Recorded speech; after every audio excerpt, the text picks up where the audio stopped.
Hey Google, what's the weather today? Today in Stagecoach, it'll be partly cloudy, with a forecasted high of 77 and a low of 52. Currently, it's 52 degrees with fog. Alexa, what's the weather today? The current weather is 53 degrees Fahrenheit with fog. Today's forecast has intermittent clouds, with a high of 76 degrees and a low of 52 degrees. When it comes to the home, you've really only got a couple of choices. You're either going to go in with the Google Assistant or you're going to go in with the Amazon Alexa Assistant. And the reason I say that is because even though Apple has Siri and you can buy the Home Hub, there's no screen, it's very limited. Siri generally performs worst in most side-by-side comparisons. So these are the two guys that get it. Amazon came out of nowhere and led the pack when they launched Alexa many years ago. And I've been using these for quite a while. I've actually had the Amazon devices in my home for probably 3-4 years now. So I've been with them through a couple of generations and used them. And I recently made the switch to the Home Hubs, and I'm going to talk about the reasons why. So first things first, let's take a look at the devices real quick. 8-inch versus 7-inch. You might think that doesn't sound like a big difference, but look at these shots. The Amazon is significantly bigger in all ways. The 8-inch screen definitely feels like it's more than 1 inch larger. The physical status of the device, it's fatter, it's stockier, it's a little heavier. To me, the Google device looks a little sleeker, it looks a little cleaner. They both have the hardware button so you can close off the camera. On the Google device, it's at the back and you can just make a slider. When you do, The mic's off. she talks and tells you the mic's off. The mic's With the Amazon, it's a physical switch here. It just slides over the top and back. Not as elegant, not as nice, but it does do the job. You've got some more buttons here for volume, whereas on Google, everything is behind. And again, as you look at these shots of the side-by-sides, I just think the Google looks prettier. Now, there's a little bit of a price difference as well, so bear that in mind. MSRP is about $100 or so on the Google, and the Amazon's about 130. Obviously, they run deals all the time right now for the holidays. $50 on the Google. You can get the Amazons from 80-ish to 90-ish, depending on whether you're trading in and what kind of promos they're running on any given day. So now that we've got that out of the way, they're both going to plug into a regular mains outlet.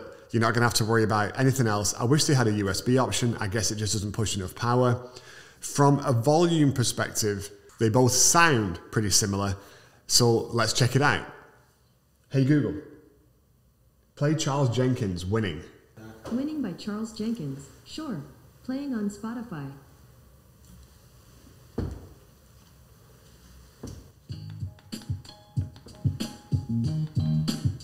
Good energy fills me.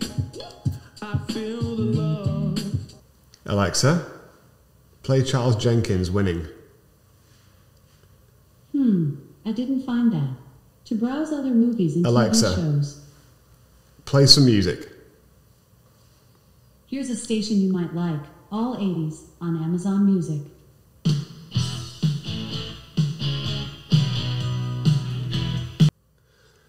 So that's about half volume on either one. They honestly both sound pretty good. It's not really bass, but it's kind of like that quasi-bass that you get from smaller speakers where it sounds fuller and not tinny, but there's no punch or kick. And they're small devices, so you wouldn't expect it. I think sound quality-wise, you're going to be pleased with both. Both assistants speak at a great level and very clearly. I actually think the Google Assistant is a little bit more natural in the way she speaks versus Alexa. And definitely when we do our comparison test here in just a second, you're going to be able to see how well they answer some of the questions. One of the funny little things that we uncovered as we were doing this review, interestingly enough, is when I was saying Alexa, the Google would respond, and at first she was kind of cute with it and said, well, you know, thanks for the compliment, but my name's Google. And then the second time, she continued to answer. So they've obviously thought about this and realized there are a lot of people out there making the switch, and to make life easy, because it is muscle memory when you said Alexa for 4 years, they've made it so the Google Assistant responds. Alexa. I'll take that as a compliment, but I'm your Google Assistant. Let me know how I can help. Alexa, play Charles Jenkins' Winning. Winning by Charles I didn't find Jenkins. that. Sure. To browse Playing other on movies and Spotify. TV shows. Just ask me to open Video Home. Also, little hidden secret for you here. If you say, hey boo boo, she also responds. Nice little touch, whatever, take it as you will. Alexa, who's the best basketball player? Here's something I found on the web. According to Morale.com, pro basketball player Kobe Bryant has won 5 NBA titles with the Los Angeles Lakers while establishing himself as one of the game's greatest scorers. Alexa, stop. Hey Google, who's the best basketball player? According to Wikipedia, the Best NBA Player ESPY Award is an award presented annually since 1993 to a National Basketball Association player adjudged to be the best in a given year, typically the NBA season contested during or immediately before the holding of the ESPY Award ceremony. One of the major differences between these two is the camera system. The Home Hub doesn't have one. If you want to do video calling, Alexa's the way to go. The Echo Show can do that for you. You can actually hook it up to Zoom and use it as a Zoom screen as well, which I thought was pretty cool, although I never really used it a whole lot. The flip side of that is you might not get a video camera on here, but you do get a motion sensor. And there are some really cool gestures that you can do in front of the screen, waving and tapping and all kinds of things in the air. They borrowed it from the old Pixels. If you remember, they put the radar sensor on the Pixel phones and you could kind of swipe the air over the phone. Nobody really got into it. It never took off and they dropped it on the newer ones, but I think that's where they borrowed the tech from. It's a nice touch, and if you put this by your bedside, you might freak out. I know, but remember, you can turn off the mic. If you put it by your bedside, it can actually track your sleep through the radar. It kind of makes a radar field of your side of the bed with you in it. It looks for you moving around and it tells you how well you slept versus you didn't. Now, I've been also trying to Fitbit Charge here, which is also owned by Google. So we'll get to that a little bit later. But I think that's a nice feature. You're going to have to decide which is more important for you. Do you want the camera and the video capability, or does something like the motion sensing and the sleep tracking make more sense? And are you really going to use a screen that much? I can tell you in the house, when we had the Echoes, the kids had them in the bedrooms, we had one in the kitchen. We definitely used the drop-in feature on a very, very regular basis. I would just call, I would drop in. But that said, it's not like I really needed to see what they were doing. I was just trying to tell them that dinner's ready, or hey, we're getting ready to leave, come on down. And in this day and age, I'm just too lazy to walk through the house. You can still do that with the Google device. It's just going to be audio only. Hey Google, what's the biggest movie of this year? Movies frequently mentioned on the web include Godzilla vs. Kong, Dune, Black Widow, and others. Alexa, what's the best movie this year? The Broken Landlord is the best movie in 2021 based on its ratings and popularity. The movie has an IMDb rating of 8.7 out of 10 with around 15,000 votes. Now, let's change gears. I'm an entrepreneur. You know, this YouTube channel is an entrepreneurial channel. Even though we're looking at tech, I like to think of it from the viewpoint of somebody who's running a business, owns a business, or is entrepreneurial in what they're trying to do. And this is the reason why I made the change. And this is where the rubber hits the road. I could connect the Echo to my Google Calendar. We use Google Suite for my business, for my nonprofit, and I actually use Gmail personally now as well. So I'm pretty invested in Google's ecosystem from a software perspective. I couldn't make the multiple calendars play nice on the Echo. I don't just have my own main calendar, but I have shared calendars that bounce between them. If you're a home user, you probably have a family calendar as well as your own private calendar. It never really played nice, and I also couldn't find a way to make it show the calendar all the time on my screen, and really that's what I wanted. I wanted this to just stay on my desk at the side of my main monitor, showing the calendar 24/7. As I've switched to the Google, haven't figured out how to do that yet either with the Google device, but what I can tell you is all three of my accounts sync to it. I can see everything from all my calendars. It pulls in my family calendar and shared calendars within the main calendars, and that's a really big deal for me. It also plays nice with other Google things. So if I swipe up, so as I look at the apps here, I've got my weather, I've got my Spotify, I've got my contacts, and then I got things like Google Duo, which again, if you're an Android user, and I'm currently on a Pixel 6 and I'm absolutely loving it. I'm glad I made the switch. I like it so much, I'm actually canceling an order for another phone I wanted to try as a daily driver because I'm enjoying the Pixel so much. But if you are a Duo user, Duo syncs perfectly here. And this is where you start to realize Echo is great when you've all got Echo devices, but what happens when someone doesn't? Yeah, sure, you can make a call, but like none of my family have Echoes in their homes, so I can't do a drop-in or a video call. Okay, maybe I can hook it up to Skype, but are they Skype users?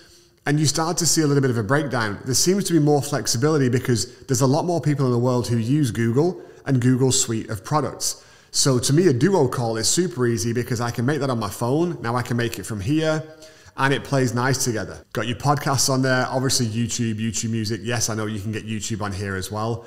And ultimately, look, this is the rub. Both of these devices are going to do most of the things you want to do. The nuance is really for me, one, can you live with the slightly uglier Amazon devices? Because I do think the Googles look nicer. Two, is the drop-in and video feature worth it for you at this size of screen? Because the big ones, the 10-inch ones, both have the cameras. And so that changes the game for you. And I replaced my 10-inch in the kitchen with a 10-inch Google Home Hub, and it works awesome. If the video and the drop-in feature isn't that important to you, then you got to ask yourself, how heavily invested are you into Amazon and Alexa versus Google and Google's suite of software? And I suspect for most people, it's more Google. I have Nest thermostats in the house. I can't tell you how awesome it is to pull up the home screen here. And I don't know if you can see this really well, but I can swipe through this home screen and it's showing me everything. It's showing me what's on my calendar. It's showing me my thermostats in all the rooms in the house. It's so easy to control. And this is where, again, I think there's a big difference. Amazon started out as a voice-only assistant. The little dots is what we got. And they built it around voice. And voice is great, and voice is really helpful when I can't get to the device to touch it. But let's be honest, dude, there's times when I just want to touch the screen and get on with it. I don't want to wait for the response and everything else. The choices on the screen for me to just tap, tap, tap, turn my thermostat down, play some music, cast it to my Chromecast with Google TV that I now have on my movie room screen so I can sync flawlessly between all of my Google stuff. Nest, Fitbit, Google, they own them all. Yes, I know you're giving them more information, but I don't know how else they can make these things sync and play nice to each other if you don't give them information. To me, that's what's really moving Google away from where Amazon is. Alexa, how do I cook fried chicken? Okay, for fried chicken, here's a few recipes. Hey Google, how do I cook fried chicken? Here are some recipes I found. The other thing, and this is a very subjective comment, but it's my last thought for you. If you use Google Photos, the Photos feature is phenomenal. It's way nicer. And the screens, I don't know that I can give you some technical information as to why. Don't know what the dots per inch is. I haven't got all excited about how many pixels are there.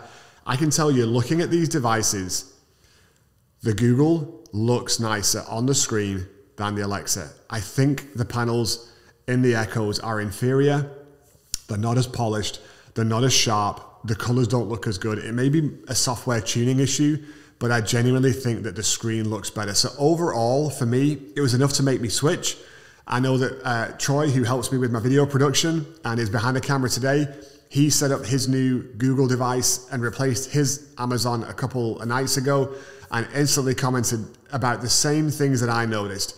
How much smoother the interface was, how much slicker it was to use, how much nicer it looked on his desk. I know these are subjective things, but you're watching my channel, so I get to tell you what I think. If you think differently, tell me in the comments below. Let me know which one you buy. Right now, $50 on the Google, about 80 or 90 or so on the Amazon. And so if, like me, you have to buy 4 or 5 of them, that's a big swing when you got to put them around your house. Hey Google, show me the YouTube channel Mike Drops Tech.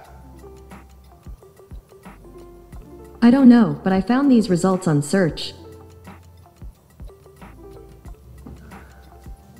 And it is there, top of the list.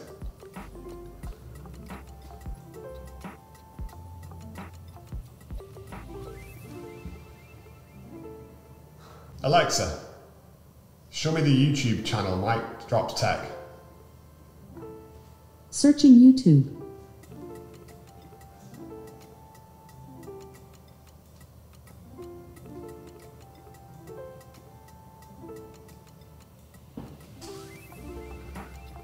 Night Drops Tag channel. So in this non-scientific test, you can see that they both do pretty well in most things. What was really interesting to me is that final search, Amazon pulled up YouTube to search, but completely missed what I said. Google didn't go to YouTube to search and just went to regular Google results, but it got what I said and I was the first result there. So again, it takes your own kind of initiative to decide which way you want to go. I'd rather see the right result, even though I think it doesn't make sense to me why Google's device wouldn't go straight to YouTube and then search.